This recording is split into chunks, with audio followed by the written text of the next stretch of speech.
Assalamualaikum warahmatullahi wabarakatuh. Halo, apa kabar semuanya? Semoga kita semua selalu diberikan kesehatan dan kelancaran dalam setiap aktivitas yang akan kita jalani. Izin perkenalkan, nama saya Anis Banawati dari Komisariat IP Garut. Di sini saya akan mengulas materi yang disampaikan pada acara Sekolah Islam Gender yang diadakan oleh Kopri Garut pada tanggal 11-13 Februari 2021, yaitu pemateri yang menyampaikan tentang kepemimpinan perempuan dalam Islam yang disampaikan oleh Ibu Aisyah Didah selaku Ketua Fatayat NU Garut. Ini merupakan video RTL yang diberikan pada Sekolah Islam Gender kemarin. Berikut akan saya paparkan materi yang disampaikan oleh Ibu Aisyah Didah tentang kepemimpinan perempuan dalam Islam. Kepemimpinan perempuan dalam Islam, Islam sendiri sebagai agama yang abadi adalah penutup semua agama, di mana karakteristik Islam itu diantaranya adalah menyeluruh dan moderat. Islam memberikan hak dan kewajibannya terhadap seorang yang mampu atau berhak menerimanya sesuai dengan kemampuan yang dimilikinya. Dalam hal tertentu, kedudukan perempuan dan laki-laki memang sudah setara. Bahkan saat ini kaum perempuan di Indonesia sudah leluasa untuk menentukan dan mengembangkan karirnya sesuai dengan potensi yang dimilikinya. Dengan begitu, perempuan saat ini bisa menjadi seorang pemimpin, misalkan dalam sebuah pemerintahan, bisa menjadi menteri, DPR, dan lainnya. Dalam organisasi, misalkan dalam organisasi kampus, perempuan bisa menjadi ketua presiden mahasiswa, bisa menjadi ketua himpunan, apa saja itu boleh, selagi dia mampu mengembangkan potensi yang ada dirinya sebagai seorang pemimpin. Akan tetapi, meskipun diskriminasi terhadap kaum perempuan saat ini mulai terkikis, namun masih saja belum sepenuhnya hilang, walaupun dalam sejarah dunia dan telah muncul banyak wanita sebagai seorang pemimpin, presiden, sebagai seorang raja, atau sebagai seorang yang mampu memimpin rakyatnya atau memimpin suatu organisasi tertentu, maka dia dianggap sebagai sosok pemimpin yang bijaksana dan tangguh.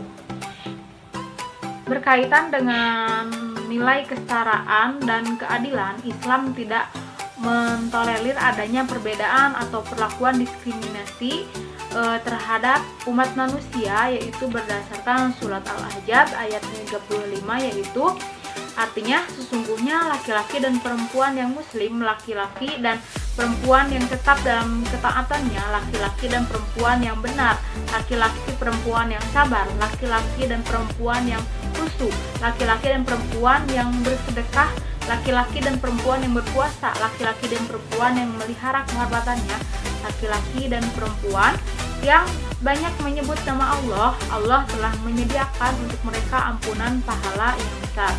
Dari ayat ini kita dapat menyimpulkan jelas bahwa terlihat Allah Subhanahu wa Ta'ala tidak membedakan antara laki-laki dan perempuan. Siapa saja di antara mereka yang akan mendapat ganjaran setimpal dengan apa yang telah mereka perbuat. Tidak ada perbedaan ataupun diskriminasi dalam hal ini. Mengenai boleh tidaknya perempuan jadi pemimpin itu tergantung situasi dan kondisi yang dimilikinya. Apakah perempuan itu mampu menjadi seorang pemimpin? Apakah dia bisa membentengi organisasi atau suatu kepemimpinannya itu menjadi lebih baik dari sebelumnya? Nah, mengenai boleh tidak menjadi pemimpin dapat dipahami menurut Abu Hanifah, yaitu seorang perempuan dibolehkan menjadi hakim ketika perempuan dibolehkan memberikan kesaksian dalam urusan harta, berarti memberikan keputusan dalam wilayah tersebut juga sudah semestinya diperbolehkan. Oleh karena itu, seorang perempuan juga boleh menjadi pemimpin.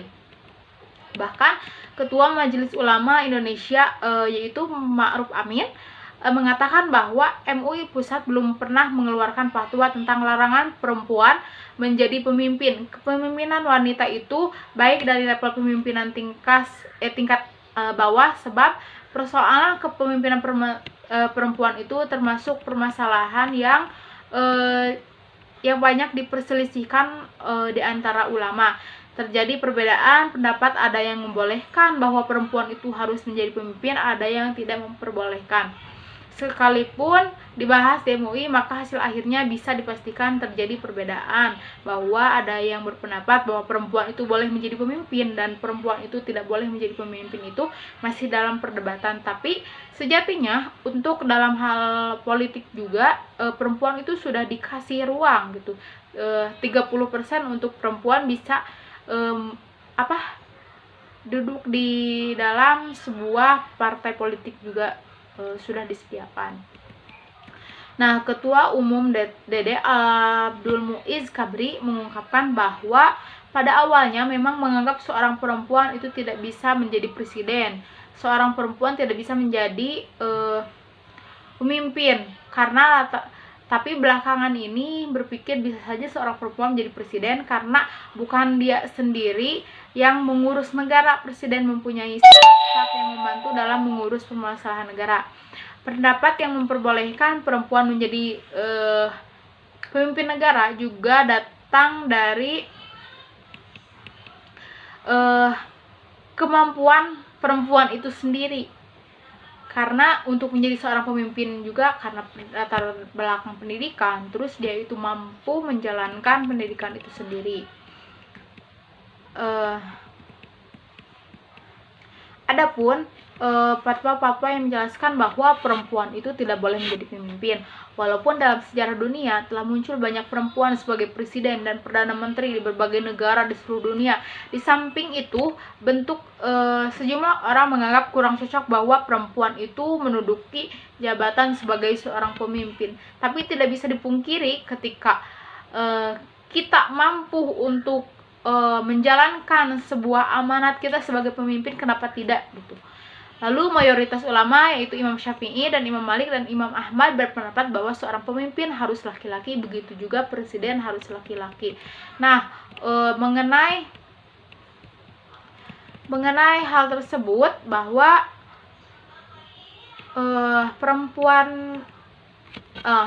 mengenai pendapat tersebut itu dikarenakan perempuan zaman dulu itu memang masih banyak yang tertindas, sehingga mereka kemampuan mereka itu terurungkan gitu. Jadi mereka tidak mau menyalurkan karena banyaknya hal-hal yang mendorong mereka untuk tidak maju gitu. Nah, berdasarkan surat An-Nisa ayat 34 ditambah lagi dengan hadis dari Abu Bakrah yang diriwayatkan oleh Imam Al-Bukhari, yang juga menjadi alasan yang dijadikan dasar bagi fatwa yang melarang perempuan menjadi pemimpin, yaitu ketika Nabi Muhammad SAW mendapatkan informasi bahwa bangsa Persia menjadikan putri Kisra sebagai raja atau ratu. Mereka setelah Kisra meninggal, lalu pendapat lain berpendapat bahwa mengenai pemimpin perempuan, perbedaan penafsiran ayat Al-Quran, bahwa pendapat yang tidak membolehkan kaum perempuan menjadi pemimpin itu didasari dengan adanya surat An-Nisa ayat 34 yang berbunyi yaitu Ar-rijalu qawwamuna 'alan nisa. Nah, dalil itu sering dijadikan sebuah acuan kaum laki-laki agar perempuan itu tidak ada yang menjadi pemimpin. Perempuan itu harus diam di rumah, perempuan itu harus mengurus anak, mengurus rumah tangga. Perempuan itu tidak boleh menjadi seorang pemimpin, di mana banyak yang menyudutkan bahwa perempuan itu harus diam, gak boleh berkarir, gak boleh jadi pemimpin. Padahal statement seperti itu kurang adil gitu terhadap perempuan, bahwa penafsiran terhadap ayat tersebut itu berbeda-beda. Bahkan dalam ayat tersebut kata Ar-rijalu itu tidak diidentikan dengan harus laki-laki pemimpin itu. Nisa itu tidak harus sebagai perempuan gitu. Karena rijal di sana itu dijadikan sebagai sifat, di mana sifat di sini ketika seseorang itu mampu menjadi seorang pemimpin, memajukan sebuah negara, kenapa tidak gitu. Jadi tidak ditujukan hanya untuk kaum laki-laki saja. Jadi kata rijal di sana itu bukan diharuskan bahwa itu laki-laki yang harus menjadi seorang pemimpin, tapi rijal di sana itu sebagai sifat, dimana ketika dia mampu berpendidikan tinggi, terus dia itu mampu memahami konsepan sebagai pemimpin itu sendiri, dia mampu, ya kenapa tidak dia harus bisa maju. Karena pertimbangan begitu sentralnya jabatan, maka para ulama klasik berpendapat bahwa jabatan khalifah harus dipegang oleh laki berdasarkan surat An-Nisa ayat 34. Nah, sedangkan pendapat yang memperbolehkan pemimpin perempuan itu bahwa firman Allah dalam surat An-Nisa ayat tersebut itu berdasarkan asbab al-nuzulnya, yaitu ayat ini turun berkenaan dengan kasus istri Sa'ad bin Rabi, yaitu Habibah binti Zaid bin Abi Zuhair yang tidak taat kepada suaminya, lalu saat menamparnya, maka istri Sa'ad itu datang mengadu kepada Nabi Muhammad SAW, lalu berkata bahwa dia izinkan menikahi putriku, tapi kemudian ia menamparnya. Nah, dalam kasus seperti ini, bahwa perempuan zaman dulu juga sudah berani gitu, maksudnya dia mampu menyalurkan bakatnya sebagai seorang pemimpin, jadi tidak dibatasi hak-haknya oleh laki-laki. Pada perang Siti Aisyah contohnya aja, Siti Aisyah dia mampu memimpin perang pada saat itu perang Jamal, di mana Siti Aisyah itu menjadi seorang pemimpin dalam perang tersebut. Nah, jadi itu bisa menjadikan acuan bahwa perempuan juga mampu menjadi seorang pemimpin tanpa harus dibatasi, tidak selalu berada dalam ruang domestik. Lalu menurut ijma para ulama bahwa memperbolehkan pemimpin perempuan itu didasarkan pada ijma untuk menguatkan pendapat tersebut, mengatakan bahwa sudah dipraktekkan pada beberapa masa atau setidaknya pada masa Rasulullah SAW dan masa Khulafaur Rasyidin yang berlaku para adanya kesetaraan perempuan dalam kehidupan politik negara, yaitu kaum perempuan yang terlibat di bidang budaya dan intelektual pada masa awal Islam, seperti Siti Aisyah yang menjadi pemimpin perang tadi. Dan ada juga pendapat yang memperbolehkan pemimpin perempuan itu memandang tidak demikian. Pada kenyataannya benar, jelas-jelas Rasulullah SAW mengajak kaum perempuan bermusyawarah tentang berbagai hal. Setiap mujtahid mengungkapkan pendapatnya bahwa mereka sepakat bahwa ketentuan kaum perempuan menjadi seorang pemimpin itu emang diperbolehkan. Nah, kelompok-kelompok yang memperbolehkan pemimpin perempuan mengatakan bahwa mengingat perempuan itu tidak punya hak talak tidak boleh ditegaskan dalam ijma, akan tetapi dalam kaitannya dengan hukum yang ditegaskan dengan ijma, para ulama berbeda pendapat apakah boleh dikiaskan masalah lain padanya atau tidak. Nah, yang berkaitan dengan hukum syariah yang ditegaskan dengan teks Al-Quran, maka hukum-hukum ini semua hanya disebutkan dalam teks-teks, hanya menetapkan prinsip-prinsip umum dan penjelasan terhadap hal-hal parsial yang dikeluarkan oleh para ulama menurut syariat-syariatnya. Tetapi ulama itu tidak menitik beratkan bahwa seorang pemimpin itu harus laki-laki, tetapi perempuan juga boleh asal tidak keluar dari hak dan kewajiban dia, misalkan sebagai seorang ibu tidak meninggalkan kewajibannya dia meladeni seorang suami, mengurus anak, tidak keluar dari hal-hal tersebut.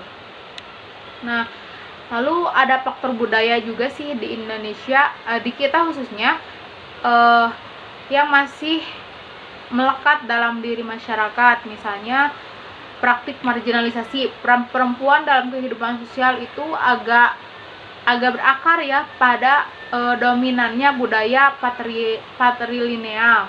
Kondisi sosiohistoris dan budaya pada masa sebelum dan awal datangnya Islam menunjukkan adanya suatu hegemoni budaya patriarki, yang mana kaum laki-laki dalam budaya patriarki itu lebih tinggi daripada kaum perempuan. budaya patriarki ini memposisikan perempuan pada peran-peran domestik seperti peran pengasuhan, pendidik, dan penjaga untuk anak itu sendiri. Sementara peran laki-laki sebagai kepala rumah tangga yaitu untuk mengambil keputusan, mencari nafkah, perpanjangan dari berbagai peran yang diletakkan pada perempuan tersebut. Maka arena politik yang ada pada saat itu terkait eratnya dengan isu-isu kekuasaan identik dengan dunia laki-laki.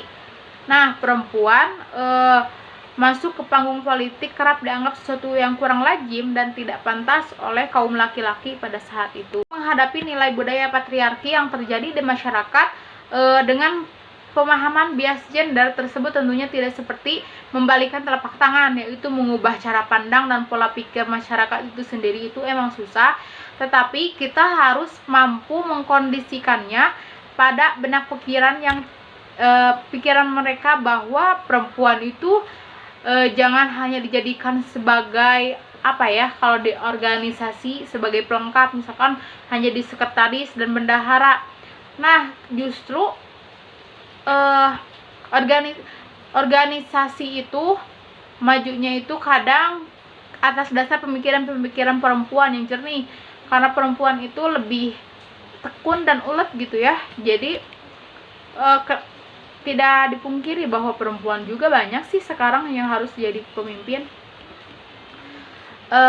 Dalam dunia politik juga asumsi berdasarkan pembahasan yang telah dijabarkan mengenai kedudukan perempuan dalam Islam, maka dapat ditarik kesimpulannya dari pembahasan yang dipaparkan oleh Ibu Aisyah Didas selaku Ketua Fatayat NU Garut. Yang pertama, kedudukan perempuan itu dalam Islam sampai saat ini masih menuai pro dan kontra. Ada yang membolehkan perempuan menjadi seorang pemimpin dan sebaliknya ada juga yang tidak memperbolehkan, akan tetapi mayoritasnya memperbolehkan. Ulama lebih banyak yang tidak yang memperbolehkan perempuan itu untuk menjadi seorang pemimpin, karena sudah ada jatah untuk seorang perempuan itu, misalkan dalam dunia perpolitikan itu 30% jumlahnya. Lalu perbedaan pendapat mengenai pemimpin perempuan terhadap munculnya beberapa faktor, baik faktor perbedaannya penafsiran ayat Al-Quran dan hadis, ijma dan qiyas, maupun karena budaya patriarki yang masih belum hilang dalam diri masyarakat, serta mitos-mitos kejadian manusia mengenai perempuan itu sendiri. Nah, jadi benang merah yang dapat ditarik yaitu perempuan itu bisa menjadi seorang pemimpin ketika dia mampu menjalankan suatu amanah dalam suatu kepemimpinan. Mungkin hanya itu yang dapat saya sampaikan. Mohon maaf bila banyak kesalahan dan banyak salah kata yang baik dalam penyampaiannya, dalam isi materinya. Mohon maaf dimaklumi. Semoga bermanfaat. Wassalamualaikum warahmatullahi wabarakatuh.